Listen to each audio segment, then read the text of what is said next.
Bismillah ar-Rahman ar-Rahim. Assalamu alaikum. Good morning, everyone. We're back at it again for another exciting Green Zone press conference. And thank you so much for being here at the Green Zone Media Center at COP28. My name is Sarah Shaw, and I'm a senior advisor within the COP28 UAE presidency team, and I will be your moderator for today. Let's start off talking about today's thematic, which is focusing on energy. I'm wearing green today because we believe in green energy within the UAE COP presidency. A little bit of background about today's agenda. We have 4 speakers, as you can see, who will provide incredible insights on today's thematic. After that, I will open the floor for a few questions, and then I'll wrap up today's press conference with a few key highlight events. The briefing should take no more than 45 minutes, and 10 minutes will be allocated for questions towards the end. You'll also find simultaneous translation available on the table to the right. Channel 1 is for English, and Channel 2 is for, Channel 1 is for Arabic, and Channel 2 is for English. Right, let's get this started. Today, the 5th of December, will be a laser focus on energy, which is the first pillar of the UAE Presidency Action Plan. The other 2 are fixing climate finance, which we discussed in yesterday's press conference. The third is focusing on people, lives, and livelihoods, while the 4th is fostering inclusivity. And now let me introduce you to today's speakers.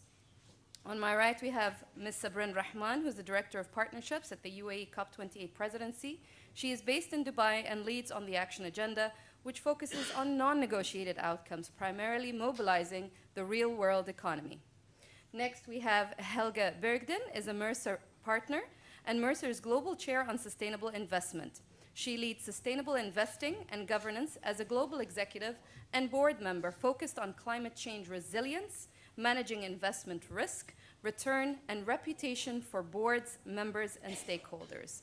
She has more than 20 years of experience advising client boards, committees on sustainable investment issues, environmental, governance, and social. Next, we have the gentleman, Mr. Greg Jackson, is the founder of Octopus Energy Group, the global energy and technology company driving the affordable green energy system of the future. Launched in 2016, the group now serves 7.2 million customers across 17 countries and operates a 6 billion British pound portfolio of renewable energy assets across Europe. Last but not least, our wonderful representative of young people, Deborah, who is an African Leadership University senior student, focuses on governance with an environmental policy concentration. She's interested in Sustainable Development Goals 1, 7, 13, and 17. She presented the Power Circle, a project using black soldier fly insects to curb food waste. I'm so excited to what you have to say today on our thematic that is power charged to set COP, this COP, apart from any COP in history. I'd now like to hand over the mic to Ms. Sabrin. Floor is yours. Thank you very much, Sarah. And a very good morning to all of you, and thank you for joining us on day 5. Now, before I launch into some of the highlights of what will happen today and what the presidency is really focusing on, I also wanted to recap on what happened yesterday during Finance Day, but also the focus on accountability, trade, and gender. So we had some incredibly big announcements, which many of you would have heard about, including the fact that UAE banks committed to $270 billion of mobilization towards sustainable finance projects. We had an additional commitment by multilateral development banks towards mobilizing their resources towards climate action-oriented projects. We also saw the launch of the Global Climate Finance Center by the Abu Dhabi Global Markets, so essentially really establishing the UAE and particularly Abu Dhabi as this global center for climate finance.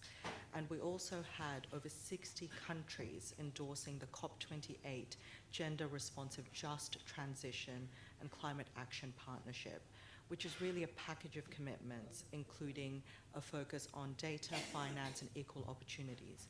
Yesterday, we also had the first ever trade day to ever be integrated into COP. And that's really looking at focusing on the intersection of trade policies and how important that is to really achieve the 1.5 aligned pathways of the Paris Agreement. So today, Energy and Indigenous Persons Day is really critical for us as a presidency, because it's really addressing one of the most critical issues that defines our generation. It is looking at the pathways of how we align and mobilize towards a net zero economy.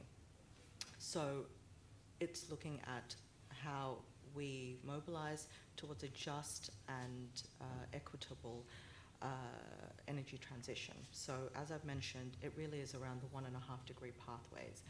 So we do have wonderful speakers who will unpack what that means towards within the real economy through technology, as well as governance issues. But also for us, it's really about the supply and the demand side.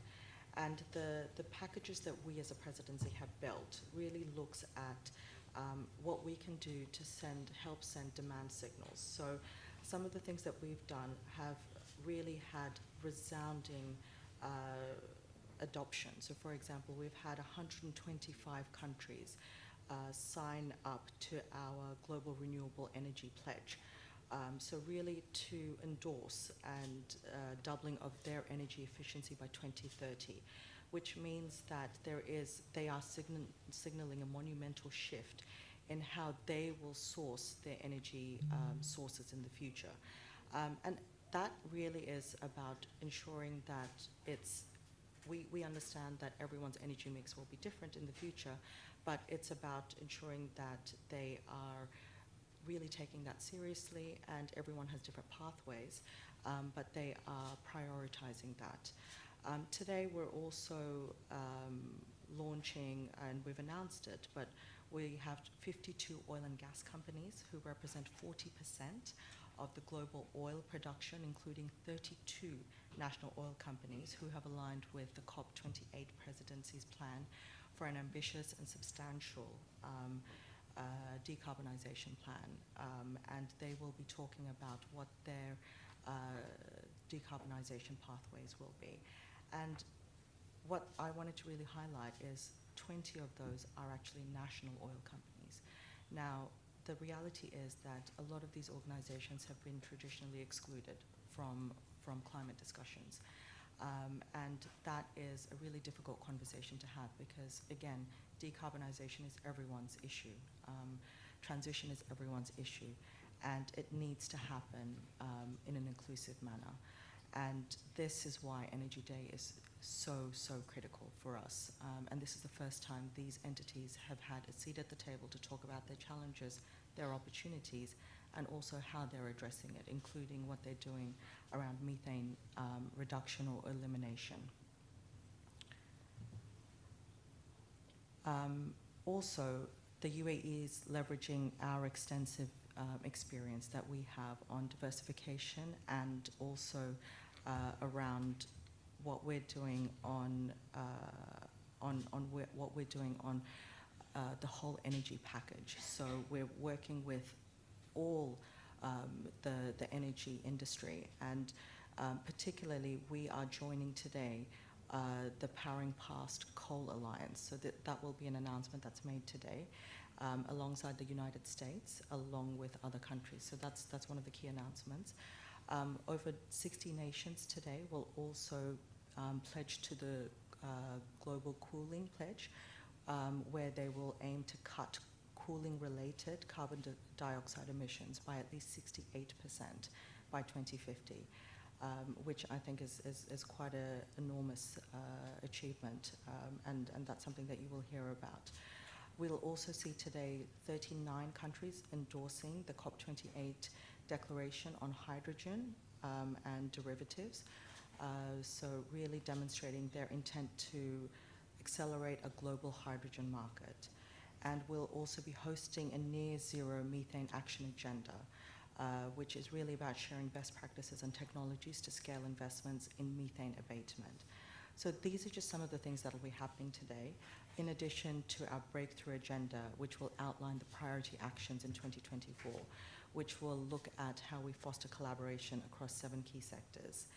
But I also wanted to highlight that today is also about Indigenous people in global climate diplomacy, and really how we can ensure that they have access to finance and access to decision making as well.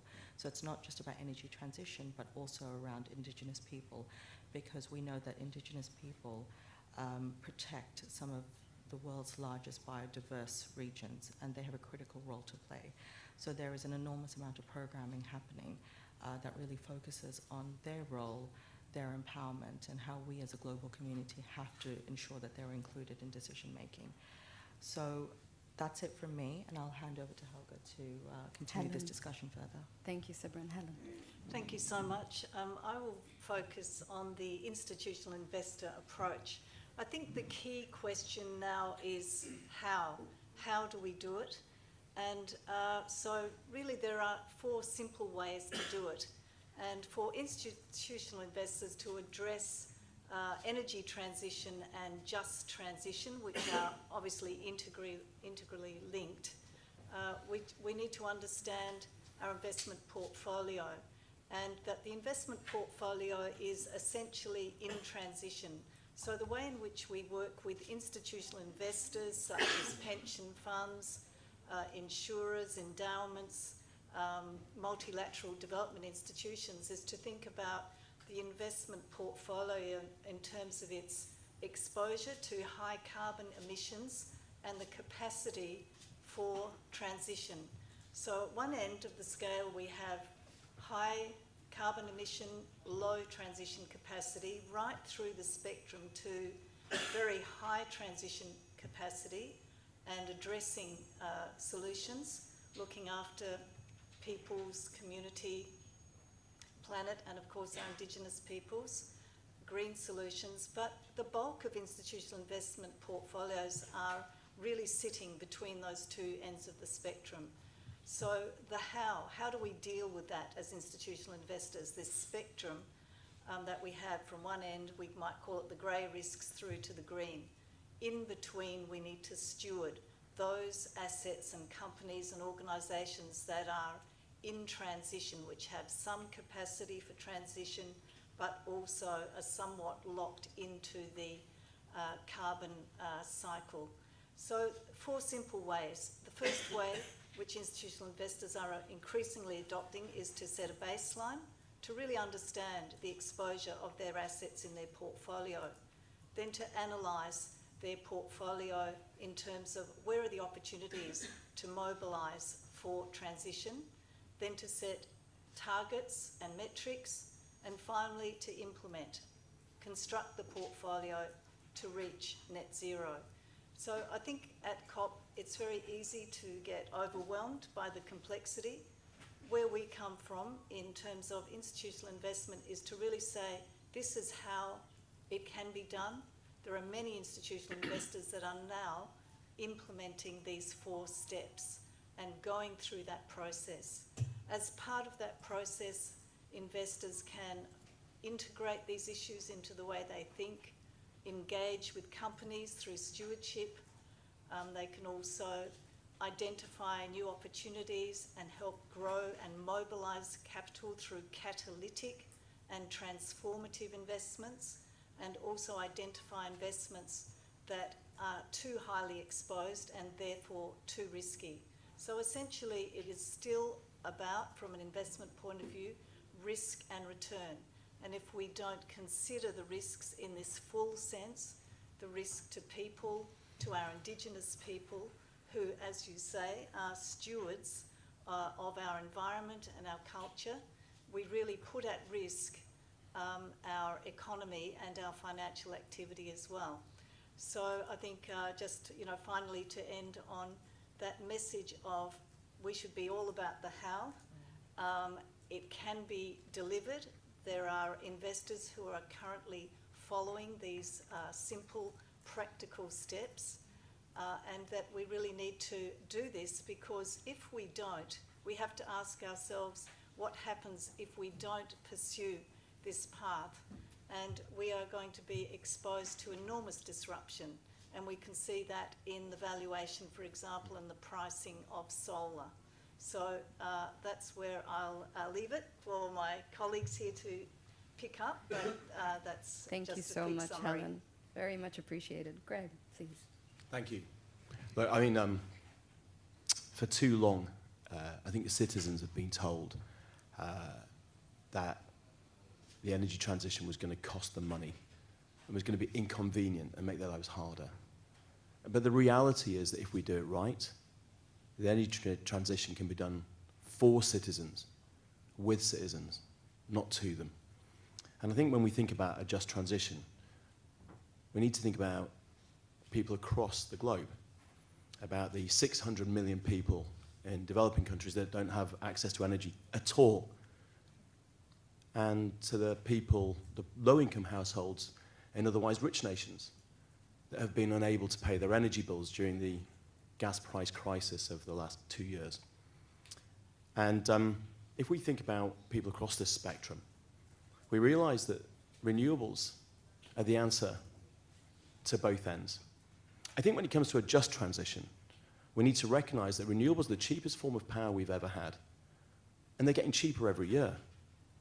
And in the same way as mobile phones enabled many nations that didn't have universal connectivity to leapfrog past expensive landlines and go straight to universal communication, access to the internet, cheaply, so renewables allow us to bypass the huge expensive cost of grids and the fossil fuel distribution systems. Today, it can take 3 weeks to get diesel from port to cities across Africa. But we can build solar farms and wind farms in the same amount of time. Just outside COP, you'll see 5 wind turbines Octopus have built. Actually, they're on their way to Sierra Leone, where they'll form our first wind, solar, and battery farm there to bring energy to thousands of homes that have never had it before, at least have relied upon intermittent, dirty diesel or chopping down trees to make charcoal. We were able to build them here because we could do it in just 3 weeks. The same amount of time it takes to get diesel, just one shipment to a location. There's a village in the Amazon that some of our partner companies have worked with that only ever had 3 hours a day of electricity delivered down a long cable from diesel generators. The reason that 3 hours a day was it was so expensive. They've now enjoyed over 20 months in a row of uninterrupted 24/7 solar power with solar and batteries, locally generated. It means that the village butcher now has a fridge and doesn't have to throw away the meat every day. It's transforming people's lives, and it's cheaper. That's a just transition. And if we look at the global north, I'm from the UK. Our company operates in 13 countries, but in the UK, the wholesale price of gas went up 15-fold last year, meaning that energy bills for some households would have been 50% of their income if the government hadn't stepped in to help. The tragedy is that 10 years ago, the UK started scaling back its renewable plans. If it hadn't done that, it would have saved the UK £3 billion last winter alone, just because of the renewables.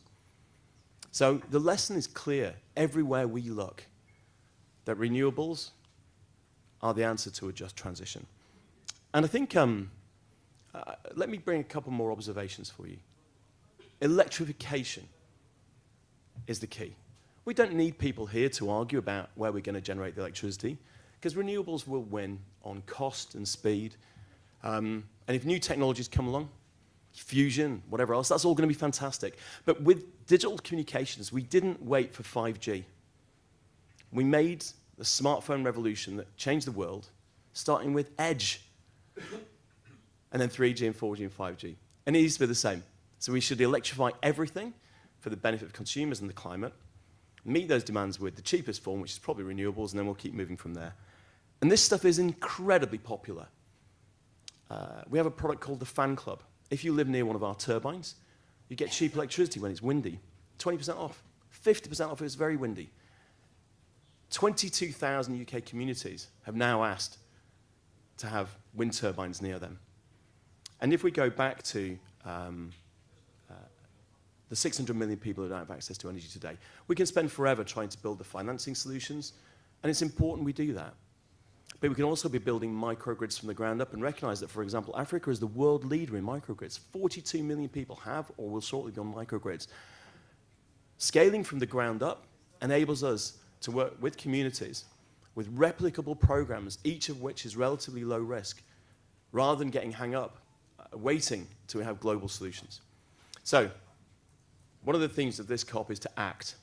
And we can act now by working at the ground level with communities, with local electrification solutions, scale that up, and I think a just transition can be faster and cheaper than anyone imagined.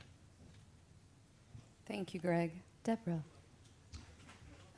Thank you very much. I think other than I being a student, I also give attention to everything that I believe needs attention. And I think this is a very common thing that not renewable energy, but the energy sector in general is one of the high-level contributors to the global greenhouse gas emissions that contributes to climate change. And it's also recognized that this affects the most vulnerable, and here we're also talking of indigenous communities, and affect our daily way of doing things, charging our phones, the cars we drive, but also to most communities, the agriculture and cattle keeping, and much more. So the energy sector is just not responsible for these greenhouse gas emissions, but also to the historical injustices. And here I'm talking about environmental pollution and human rights abuse caused by the extractive industries on oil, gas, coal, among many others, and from lands owned by communities, indigenous groups. And the recent injustice, if I could remind you probably, it's forced employment in the extraction of solar panels and batteries from the Democratic Republic of Congo, and these are a few that I'm mentioning. But also climate deaths and loss and damages, which has been high debates during our previous, last COP, COP27, but also this COP28. And I believe for a just transition, these are just a few examples of what injustice is already happening when we're talking of just transition. And I believe if we're to talk about a just and inclusive energy transition, then we're talking of people, we are talking of communities, businesses, but also young people to be equipped enough to protect the environment, but also support the just transition in a very applicable manner. I'm talking this because I'm one of the people who believe in education, and I think education can be a driving force into changing mindset. It's not just that we're dealing with the climate crisis, but also behavior crisis. We're dealing about education, and you can't say we're expecting communities and everyone to be on board if they're not educated and if they don't really care why we need to transit to such a clean and low carbon economy. I do this through my story. I provide storytelling for children in a language they understand, because who understands the 1.5 degrees Celsius? Not even children themselves, but also adults. So I believe that storytelling can be one way to build in solidarity, but also critical thinking, as well as give hopes to innovate, but also to be agent of change, change behavior, and be part of the energy transition we are talking about. So if investment was given in the education sector, then we can truly achieve climate change. And I'm saying this because only 31% of nations globally invest in the climate education at primary level, and less than that in the secondary level. So by the end of this COP, at least I hope much investment will be taken into account when we're talking of education and climate change. Thank you.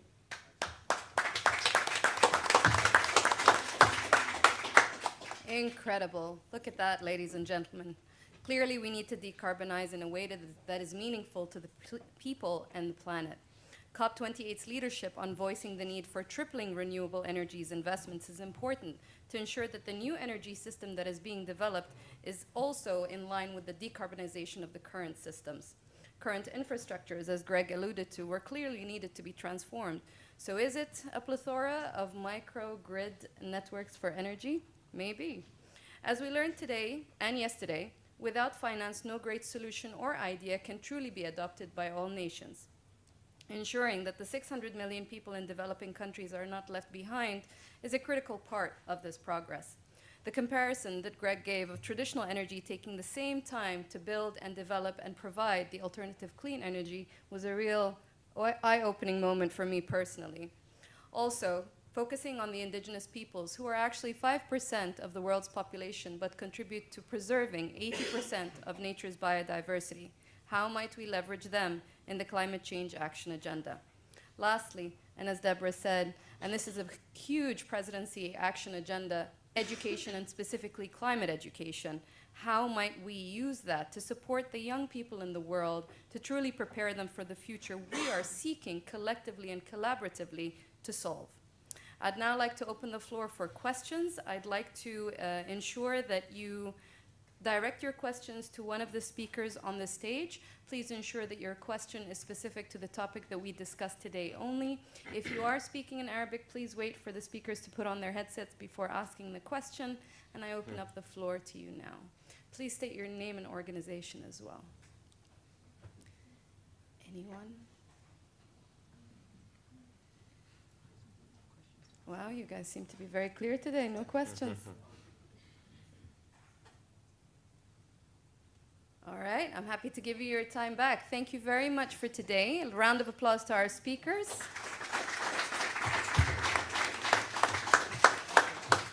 Just very quickly, I'd like to share with you some of the events that are happening today at the Green Zone Hub. We have the Africa Investment Earthshot Leaders Summit, which is happening at 1 o'clock within the Conference Connect Center. We have the Global Energy Forum with Atlantic Council at 2:30 within the same venue. We have the Sustainable Personal Stories, which I'm personally attending by our TV star, Bassem Youssef, in the Green Zone stage at 4 o'clock. And we have the Wake Up Experience by Impact Nest Immersive Experience, led by Yogi Sadhguru at 7:15 in Al Wasl Dome. With that, thank you all. Let's unite, act, and deliver. Well done, Sarah. That's great. Yes. Pardon?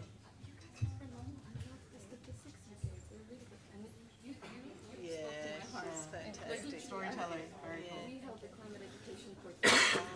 Did you? You said that, I was like, I know.